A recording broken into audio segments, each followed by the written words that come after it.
1699. The salon of Marie-Catherine Le Jumelle de Barneville, Baroness d'Aulnoy, also known as Madame d'Aulnoy, also known as the godmother of fairy tales.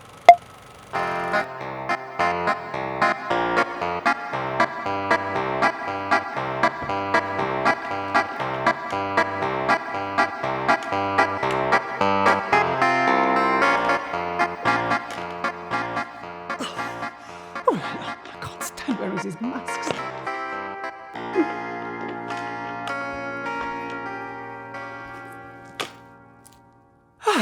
Et voilà. You're late. Oh la la. Monsieur Magic Mirror, you know how impossible it is to get things done with these plague curfews? You could have been fined 1,000 louis. Anyway, you summoned me to this meeting. What do you want? Well, it's the plague, so I can't have people at my salon. But I want to talk to people without being in the same room with them at the same time. And? So I need you to connect me with them. Oh, is that all? No. You just need to put 2 fingers on that spot there, or swipe down. Like this? 2 fingers. Oh, like this.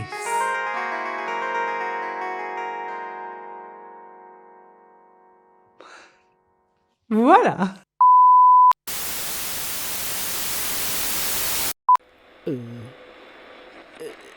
Where are they?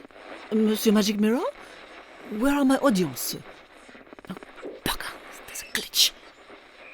What? An error. We have to reboot. It'll take about 15 seconds. Mais non! This is the part where I was going to tell them I was enchanted to see them. Well, I'm sorry. And I was going to tell them about our exciting salon guests tonight, who are characters from the fairy tales. And we're back. 2, 1. Oh, goody. Princes and princesses. No, we have the side characters. How quotidian. Don't you mean quotidien? Anyway, they come to me. They say, Madame d'Aulnoy, we are not being represented. Our side of the story is not being told. Please, you are the godmother of fairy tales. Can we come to your salon to tell our story? They sound so whiny. You know they might go on forever and ever after. Yes. So, I say to them, you can tell your story, but in the form of a song. Oh. So we have a salon cabaret. Exactement. Once upon a time, there was a princess, king and queen. But why do stories start with them, not other human beings? And what about the animals and objects inanimate? For tales of royalty, frankly, I think I've hit my limit.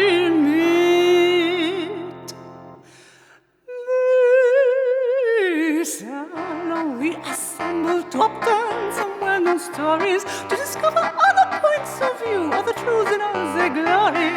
And when you hear these twisted tales, you find you've always wanted to see the side you never knew. So let's become disenchanted.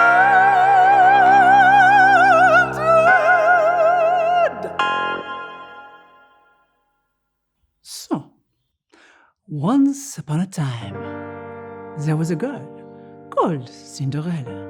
And Cinderella was so pure, so beautiful, so hardworking. Or so you thought. For tonight we are so privileged to have with us one of these so-called ugly stepsisters, Olga. Olga! Olga? Olga? Olga? Olga?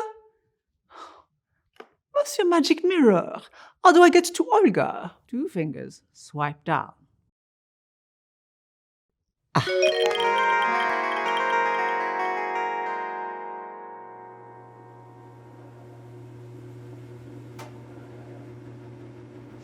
What do you want? Can't you see I'm doing laundry? Oh, you're from Madame Dormois. Why you not say? So what I do? Oh, introduce myself. Okay. I am sister to Svetlana, and Cinderella is our stepsister. Some people are saying we have big feet, that we are ugly. But there are 2 sides to every story. There is going to be some audience participation. Are you ready? It goes like this.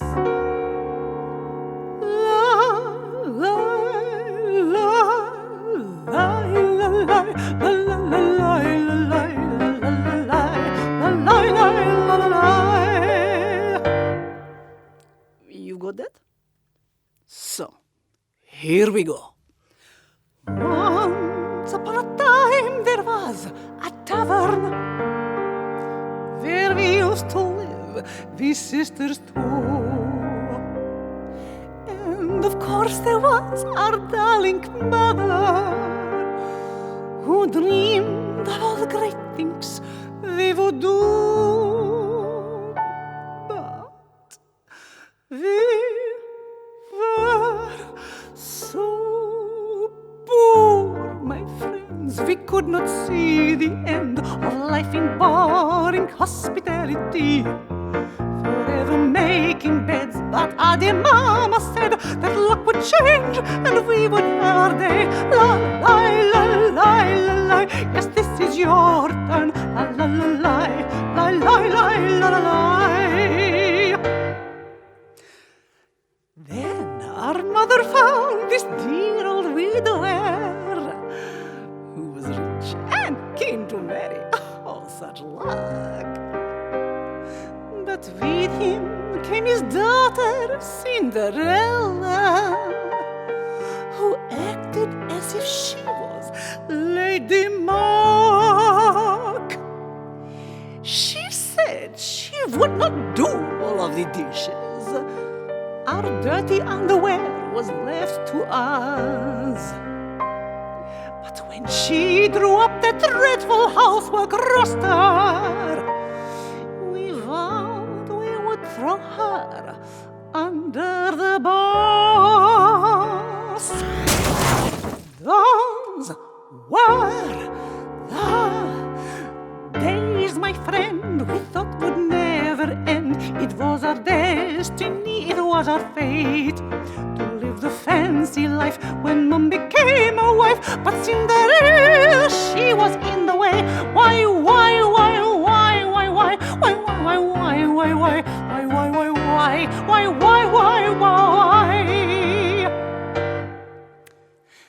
And one day there came an invitation to a party from Prince Charming, formal style. But Cinderella couldn't go 'cause she had no clothes, and all our spares were in the dirty file. We went along in all our finest ball gowns. Prince Charming would be sure to notice us. Yoo-hoo!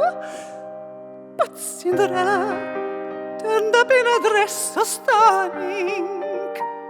She made us all seem quite superfluous.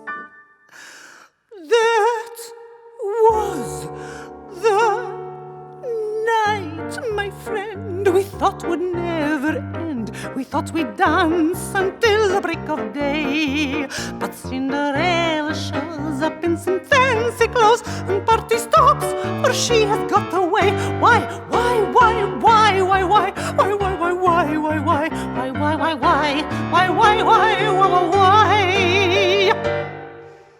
Cinderella let her show at the reception, Prince Charming went to seek her tiny foot.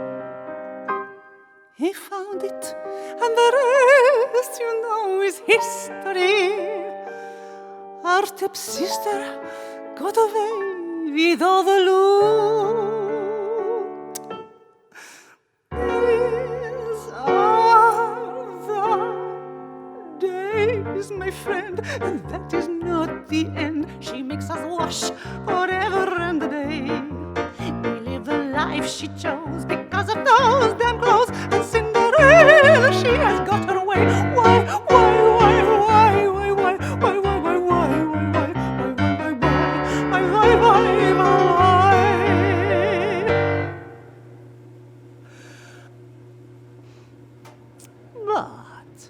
But recently, Cinderella, that ungrateful so-and-so, has decided to consciously uncouple from the royal family. And she's taking Prince Charming with her. So, with this space they leave behind, maybe there is a chance for us to step into it. I hear Prince Charming has a divorced ne'er-do-well uncle. What's that you say? He likes to hang out with convicted criminals. All the better for us. He's desperate for some respectability.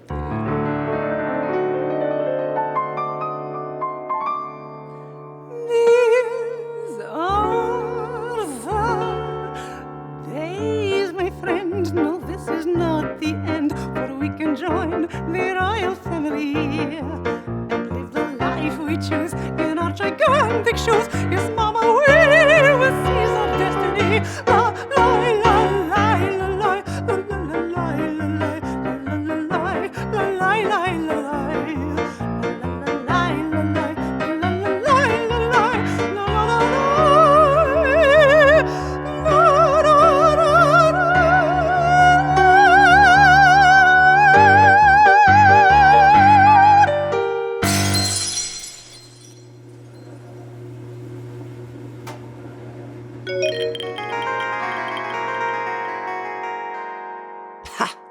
I always thought Cinderella was too good to be true. But I don't know why Olga is so keen to join the royal family.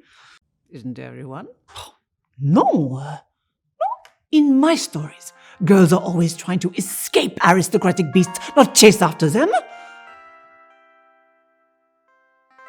You see, I was born into the aristocracy myself, and a noble marriage was arranged for me. At 15, to the Baron d'Aulnoy. He was 45, 3 times my age, so old, so disgusting, and so cruel.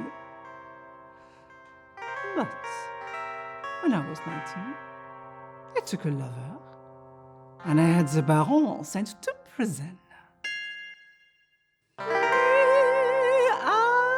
I like to tell the stories of young girls smart and caring who cleverly escape arranged marriage through their daring. You see, I was betrothed when I was just 15 to Baron d'Aulnoy. He was alcoholic, out of scene. But when I had enough of his abusing and his luxury, I had him sent to La Bastille for tax evasion and treachery.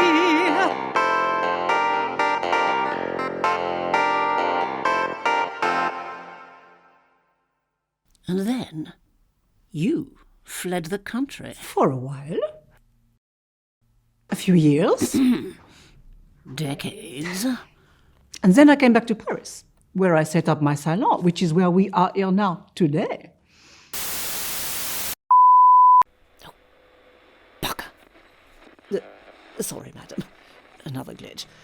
Carry on. They can still hear you. It should reboot while you're talking. Whose boots? Oh, just keep talking. Oh, all right. Yes, it is a truth, universally acknowledged, that a goose in possession of the ability to lay golden eggs must be in want of a man to take them off her. One such a goose is my next guest. She used to belong to a giant, but was stolen by a boy who climbed a beanstalk. What was his name? Ah, there we are, all fixed now. finally. But What was his name? Jack. Ah oui, Jacques. Swipe down one finger? 2 fingers. Ah, oui. Voilà.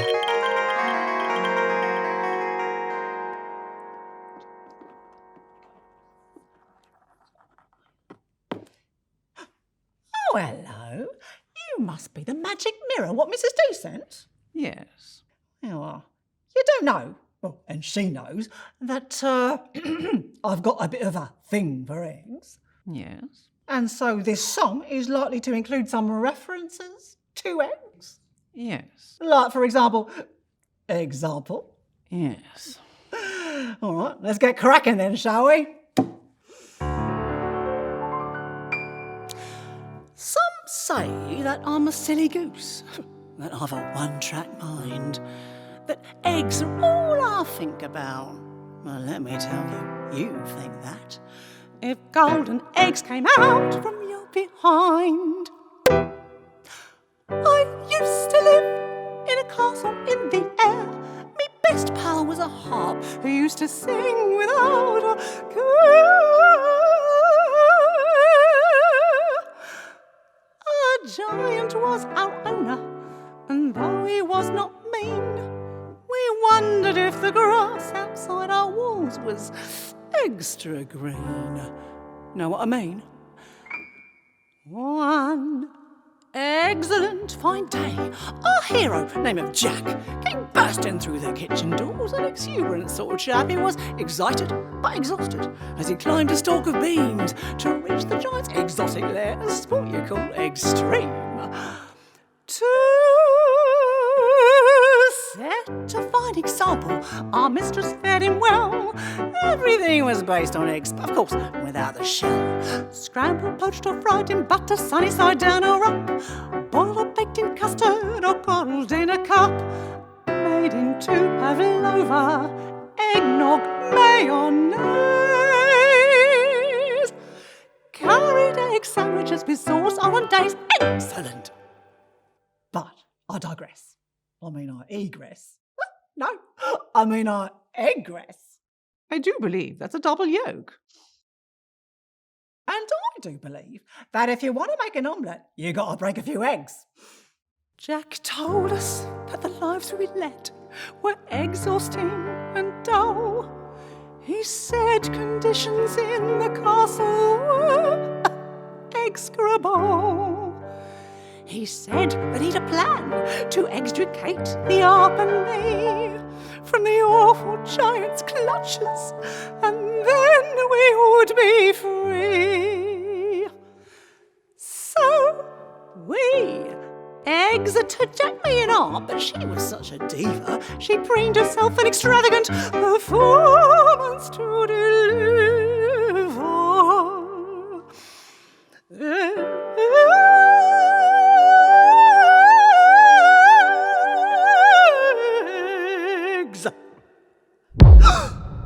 The giant. On hearing her exultant tones, the giant was agitated, and using quite excessive force, his castle he ungated. Full fun. I smell the blood of an Englishman. Will I or be dead, or grind his bones to make my bread? Well, Jack, an exhibitionist and egomaniac, to excite the giant's anger, quickly answered back.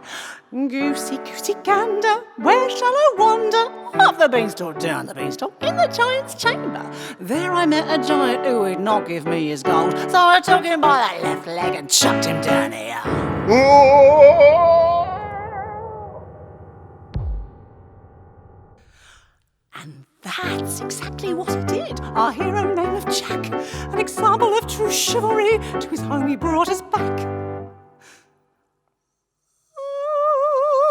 I thought my new existence would be a life of leisure, but now I had to pop out eggs for Jack and his mum's pleasure.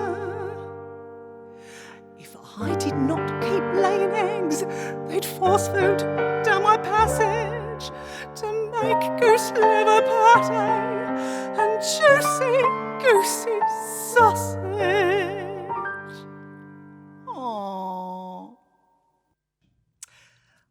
But, well, the ARP had been harping on at me to go free range. See, turns out Jack and his mum didn't much like her music, so she got herself a gig down the local pub, singing for her supper. She turns to me, she says, Gertie, she says, this is the new gig economy. You got to give it a go. You got to be flexible. And I thought, I am nothing if not flexible, having popped out 1,567 golden eggs from my clucker. Thank you very much. So thought, well, I'll give it a go. I tried a bit of deliver-zooing and then some groobering. And the ARP turns to me and says, Gertie, come on, you are a goose. You lay eggs. You have wings. Play to your strengths, girl. Oh. I had a brainwave, a light bulb moment, if you will. I started a new company. It's called Eggs Are Us. We deliver bespoke, golden, super fresh eggs straight to your front door. You, would you like an egg? All right.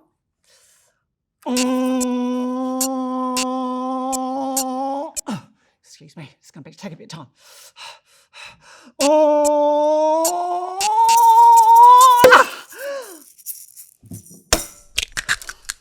That'll be 100 big ones, thank you very much.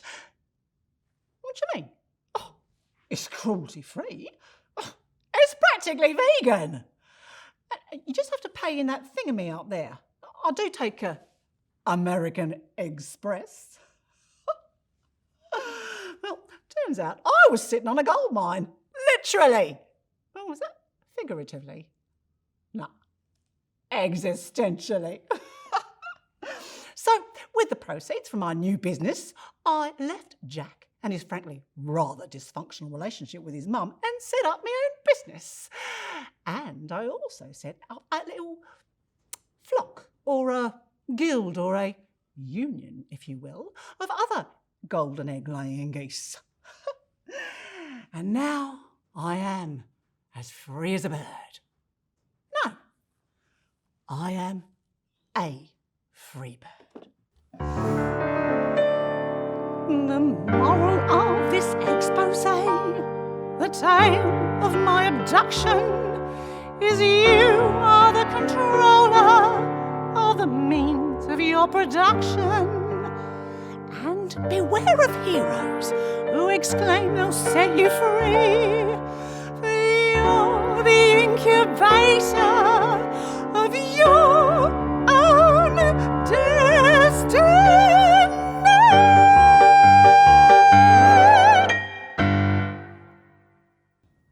Now, you'll have to excuse me. I've got some other visitors coming in a minute. Well, actually, it's a bunch who want to join our union. Call themselves the Cash Cows. They say they've been done over in some building scam by the three little pigs. Well, off you go. Oh, I did not know poultry could be so enterprising. Speaking of poultry, Monsieur Magic Mirror, where is our next guest? Oh, you mean Chicken Licken? Didn't I tell you? He's in a legal battle. Claims Foxy Loxy slandered him, making out he was a liar. What about? About the sky falling in. Oh, but didn't everybody believe him? Any penny, turkey lurkey, goosey loosey? But the king didn't, because of the fox. Fox news, you see, spreads fast. Oh, but I suppose, the fox was right in the end. The sky didn't fall in. You wait till 2020. Oh, so now you can see into the future, huh? Oh, well, tell me, Mr. Smarty-culotte, what is my future? Well, let's see. When you'll die, of course. Oh. When? Sometime in the future. Oh la la, anybody can die sometime in the future. Except what about you? Ah, Madame Dornoir. In the future, I will be broken into a cajillion tiny little pieces too small for the naked eye to see. And in the future, everyone will carry about their person a small device with which they can take miniature self-portraits all day long. And my particles will be embedded in every single one of these devices. And so, people will wander around all day saying, "Am I the fairest of them all?" And so, I will live on forever and ever after.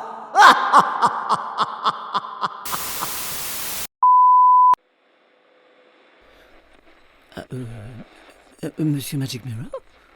Where are you? What is going on? Monsieur Magic Mirror? Is this another glitch? What do I do? Do you have any more boots? Monsieur Magic Mirror? Who is next? Right. That would be Mr. Wolf from Transylvania. You just need to swipe 2 fingers. down. Swipe down. Got it.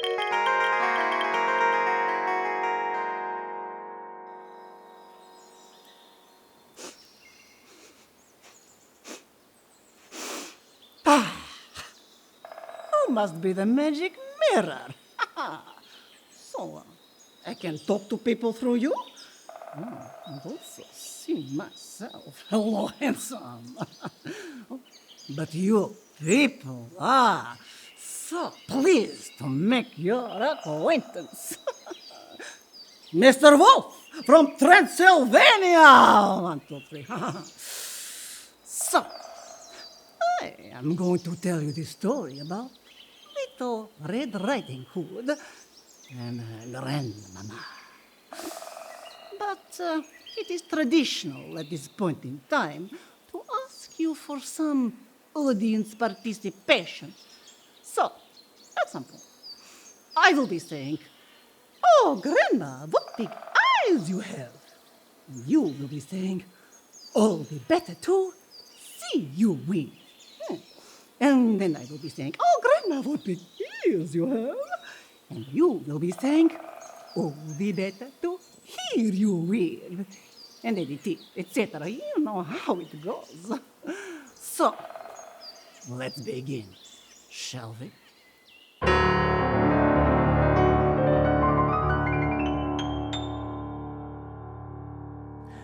I am the wolf, they say.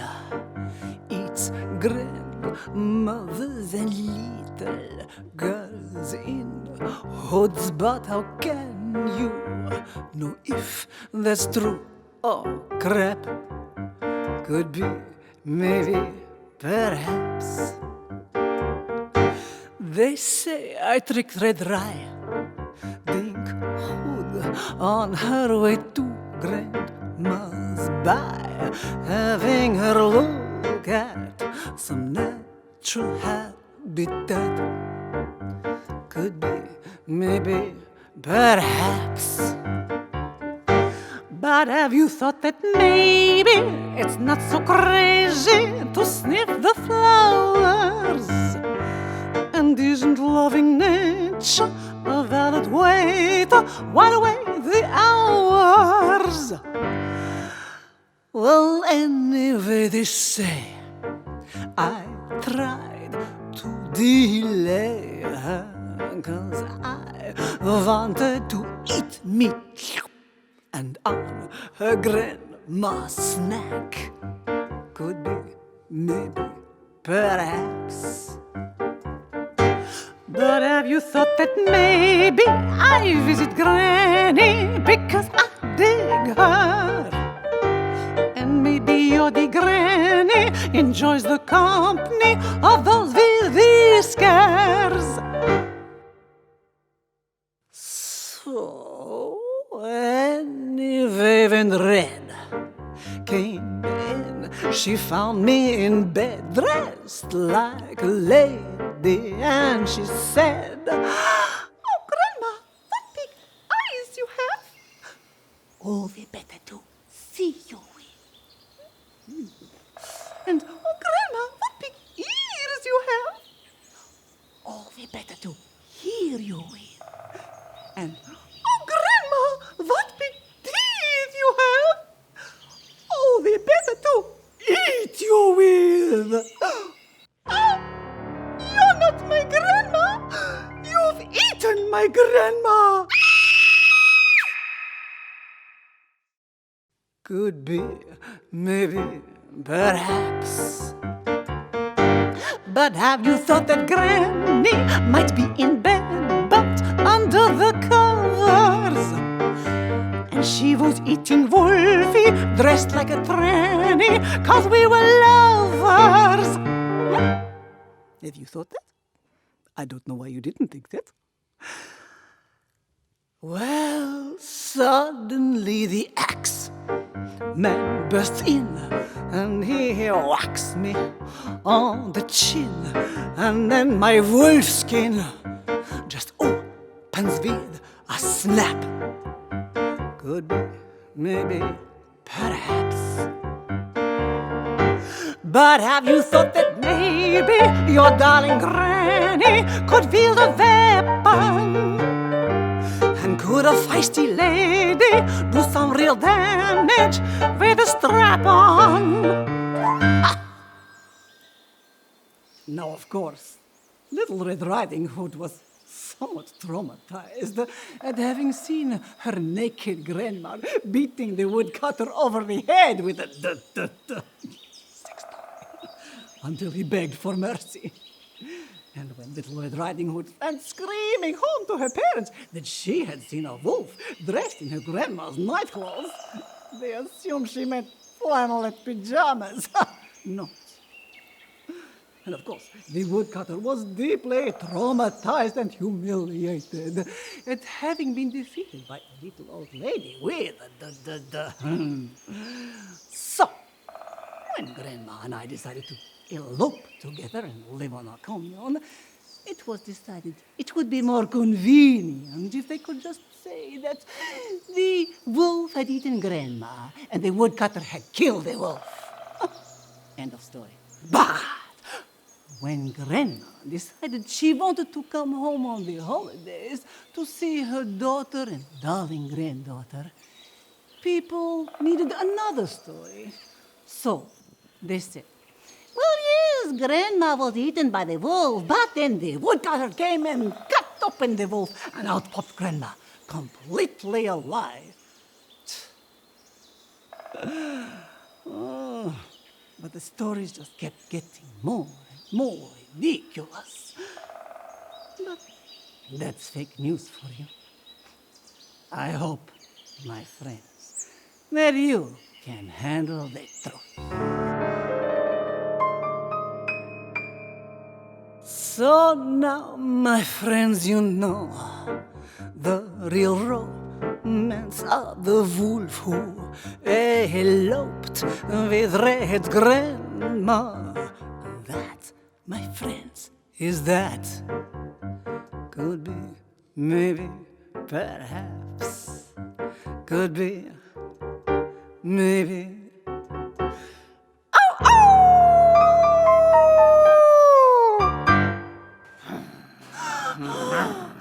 Oh, Monsieur Wolf!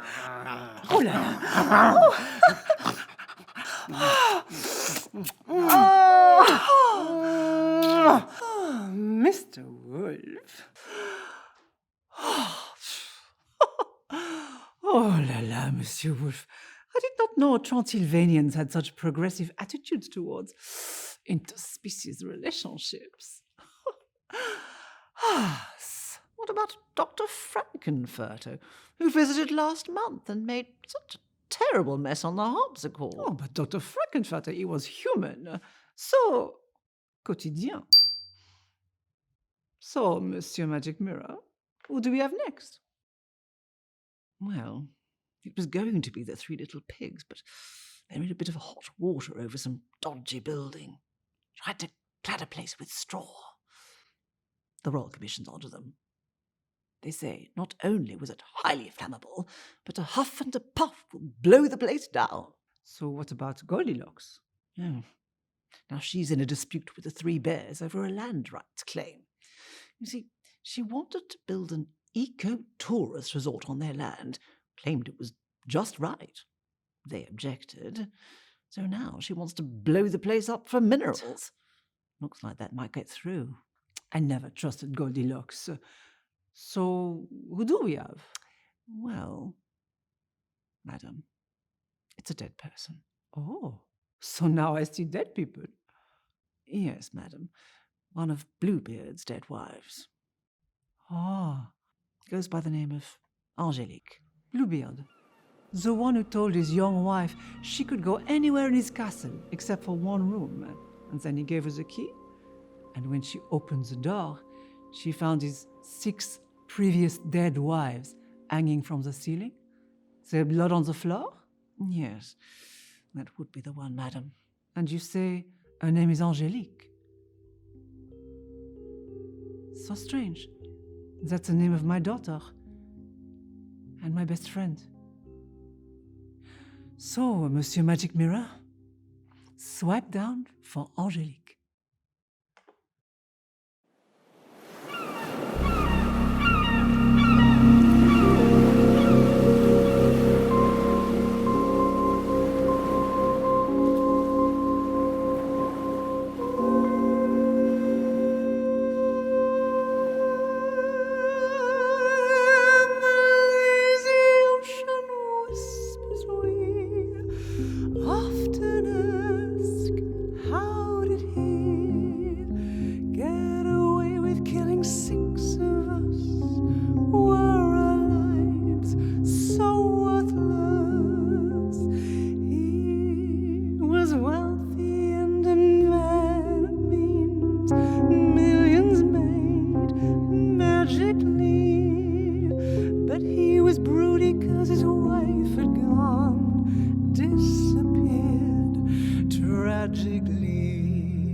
Chambers in his castle we really roamed, although he told us there was one room out of bounds. Then he gave us the key. If we entered this chamber, then he'd sniff it out as if he was a fox. Think back to the temptation of Eve. Think of Pandora's box.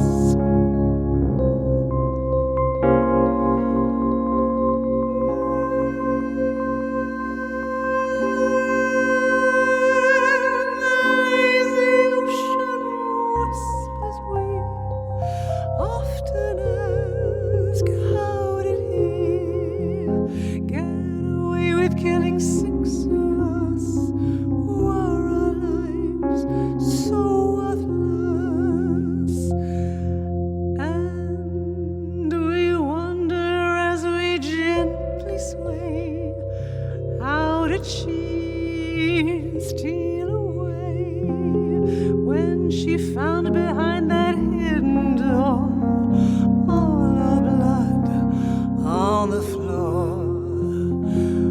Other gents maintained he's a good man, while the ladies said we were such fools.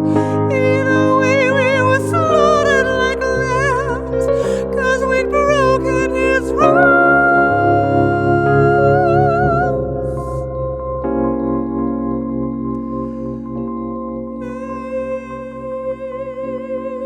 Ladies, now you know our story, please. Listen up, don't be fooled. Never trust a man with all the power. Don't be swayed by the tunes. And though you like 50 Shades of Grey, S&M is so cool. Never shack up with a gentleman who invents all the rules. No, never shack up with a gentleman who invents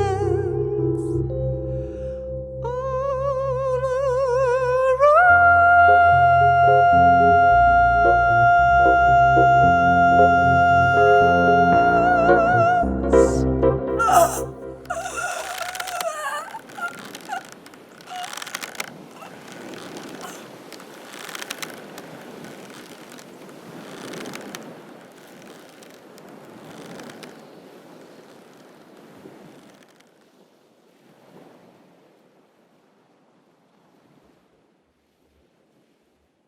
Angelique. You know, it's just like me and the Baron. He was charming. Oh, so charmant to other people. My mother, my father, even to me at first. But when we were married, he was a gambler, a free thinker, whatever that means. Free to use my body as he wished. But my friends, you know, you can never get some for wife beating. But you can always get some on the taxes. Oh la la, but this is all very sombre, no? Which is why I am so glad to see our last guest. She is thankfully a breath of fresh air. She is asleep, madam. What? Again? Well, madam, she is known as the Sleeping Beauty. Oh, 15-year-olds don't need beauty sleep. Go and wake her up. Certainly, madam. At last, a princess.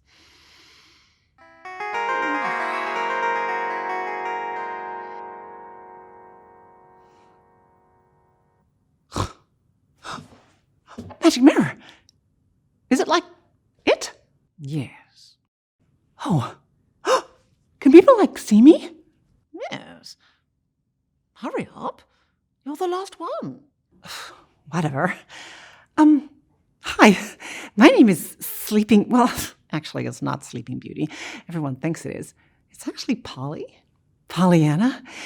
But the thing is, no one cares about that. I mean, no one cares what I think. Because I think I'm stupid. But I kind of like now know things. So, this is my story. When I was just a little princess, I asked my mother, the queen, will I be clever or pretty or brave? Here's what she said to me.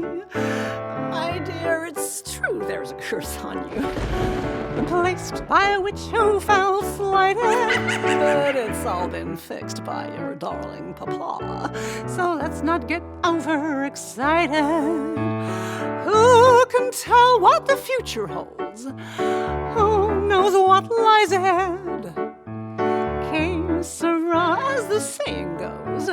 Don't worry your pretty little head. When I was just a princess of 8, I asked my father curse make me ugly or sick? That's when he started to sing. My dear, on the day that you turn 15, you must avoid spinning wheels. But no need to worry, for I've had it seen to. I've had all spindles repealed.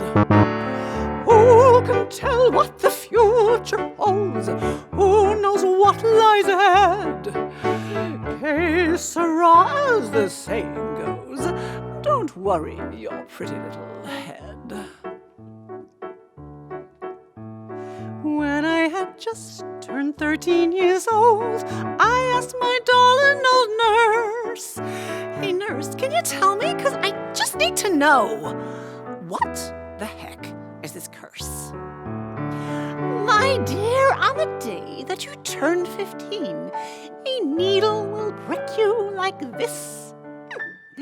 And then you will sleep for a whole 100 years, awoken by a prince's kiss. Who can tell what the future holds? Who knows what lies ahead?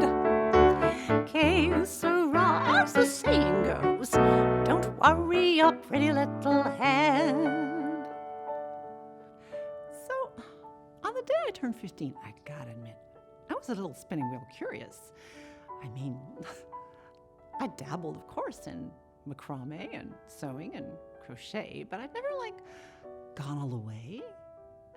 Like any other princess, I'd, stolen balls of yarn from my mother's cupboard and fashioned knitting needles out of bits of garden hose. You know what I'm talking about. But I never, spun anything. I mean, how could I? I didn't even know what a spinning wheel looked like. Daddy had had all the spindles in the kingdom incinerated. So, on the day I turned 15, when I came across this strange new room in the castle, with this strange new contraption in the corner, and this strange old lady spinning, I was like, whoa, fascinated. And the funny thing was, that very day, Mommy and Daddy had left the castle. I mean, what kind of parents, knowing their daughter has a curse on her the day she turns 15, up and leave that very day? I mean, it's as if they wanted me to find the darn thing. So, I touched the needle, and the damage done, I fell asleep.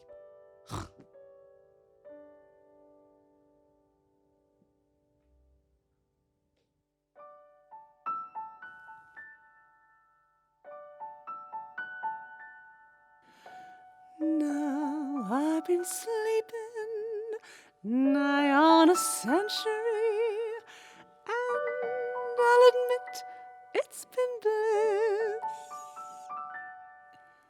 But I've been having some wild, crazy dreams. Something to do with a kiss. Wait a minute. Polly. What did your old nurse say? Something about a kiss. Being woken up by a prince with a kiss. A big, sloppy kiss. I was awoken. My sweet dreams were broken by a prince hacking my hedge. So when he came inside, I was awake. And sisters, here's what I said. Hey, get off me, Prince Charming, you creep. What makes you think I'd let you grope me and kiss me while I was asleep? Listen, pal, hashtag me too. I know what my future holds. Yes, it's my turn to tell you. You'll go down for trying to bed comatose girls. Time's up for people like you. Auf Wiedersehen, goodbye, adieu. Rise up, hashtag me too.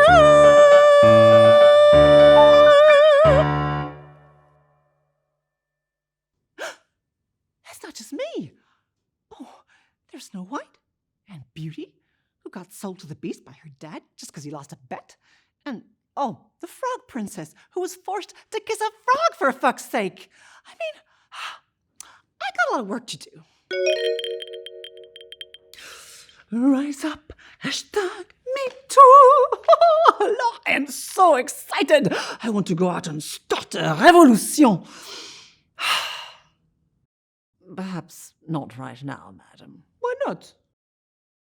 Because the plague, madam? Oh la la, the plague. So what can I do? Well, nothing. The revolution won't happen for another 90 years. 90 years? I won't be alive to see it happen. Oh. But we can change the story now. We can change history now by sowing the seeds of revolution today. The moral of our stories is so clear. Question who makes history. Question those who stolen our tales, so there is only one side to see. Question who has the authority. In our salon, all sexes and species tell their stories so that you can see. The fight for justice, truth and freedom is the struggle for equality.